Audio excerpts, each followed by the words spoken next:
Welcome back, round two, Tiny Tuba mode.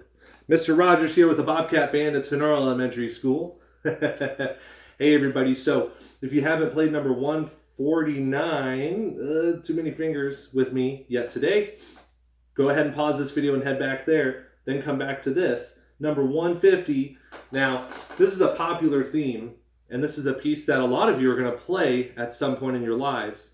All right, this piece right here, it's called the Surprise Symphony. It's the nickname for the symphony itself. It's actually Franz Joseph Haydn, the name of the composer. He was an Austrian composer in the throughout the late 1700s, and he passed away in the early 1800s. I think like 1809, right? So this is his 94th symphony, and for those of you who don't understand or you haven't learned about symphonies yet and what they are, symphonies are played by symphony orchestras. All right, we went over this earlier, like a month ago. Throughout there was a tune, I'm sure, earlier in the book where we went over the concept of symphonies. But typically, symphony orchestras have all brass, all woodwinds, all strings, and all percussion. All right, so it's all those instruments put together. Occasionally, you'll have a concert choir, a group of singers involved with the orchestra as well, but it's more common for just the instrumentalists to be playing in the symphony orchestra. Now, symphonies are pieces where they're pieces of music that have three movements. More often than not, it's three movements. Some have more. Usually it starts off kind of medium speed, right? So that allegro, 120 beats per minute, you know.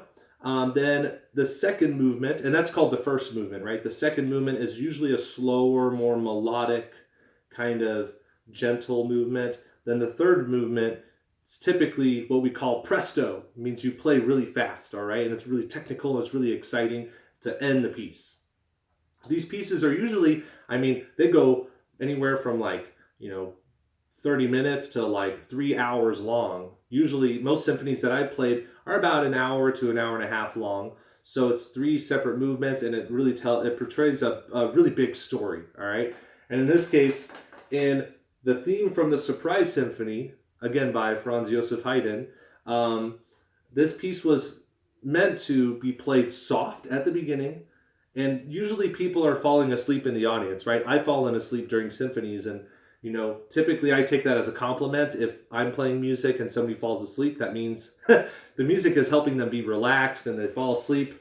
I never get offended by that. However, this piece was written in anticipation of people falling asleep. So the tune is going really soft, people fall asleep, then pow! There's a random note that has a big orchestral hit, marcato or accent in this case. At the end of that first line, you see that all of a sudden you get loud for just one note. And that's meant to wake up the audience, and it's sort of a comical part of the symphony. Okay, so look throughout. There's 2 lines total, right? Is there a repeat sign at the end? No repeat sign whatsoever. You're just playing through once. If you want to play through twice on your own time, that's that. Like, if you just want to do that on your own, that's fine. You can do whatever you want, honestly. Key signature. It is not your B flat major scale anymore. It's the E flat, key of E flat major. Then your time signature, common time. All right, 4/4 beats per measure, common time. It's all the same. So look throughout your dynamics. Watch the second line. Do you get soft again? Yes. And some of us have a courtesy accidental written there. It's a symbol in a parentheses, usually either a flat or a sharp or a natural symbol. That's just letting you know, hey, by the way, this is in your key signature in case you forgot. Sometimes composers do that when you're switching between lines. And that way it just helps clarify the music a little more and you don't have to think as much. Okay, look out for slurs. Look out for the crescendo. And now is time for you to sight read this on your own. Okay? Go ahead and play on your own right now. Pause the video.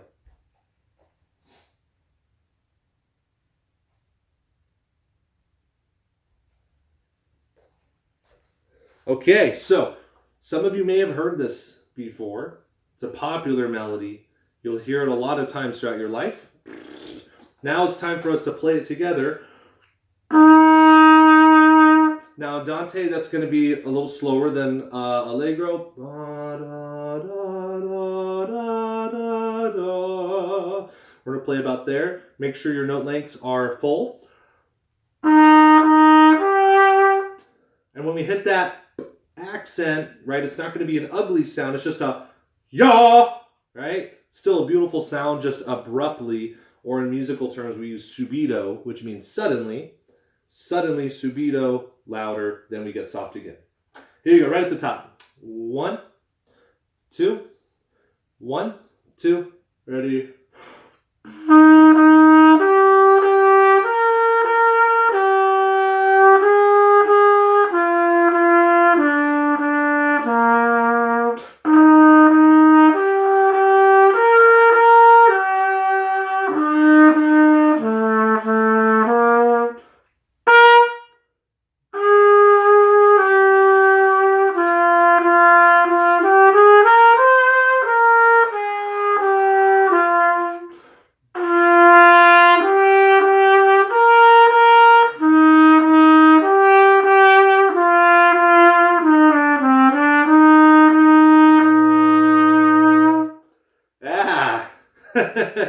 So it's somewhat out of place where that accent lands and somewhat fitting, right?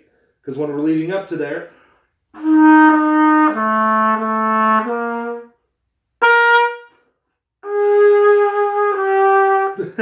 and it carries on in a comical way as if that subito forte just didn't happen. Yeah!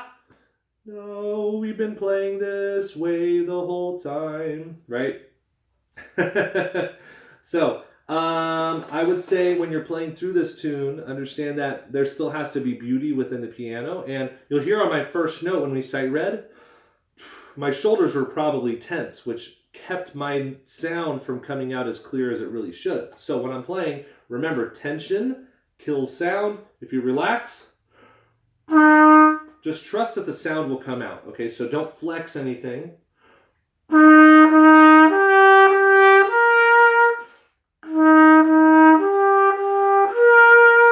Right, so even if you're having to play soft, understand that us as musicians, we tend to tense up when it's time for us to play with delicacy, right? Playing delicately is the right word for it. All right, guys. So tomorrow I'll have more lessons for you, and Mr. Dooley will have lessons for you today as well. So keep on playing, y'all. I'll see you tomorrow.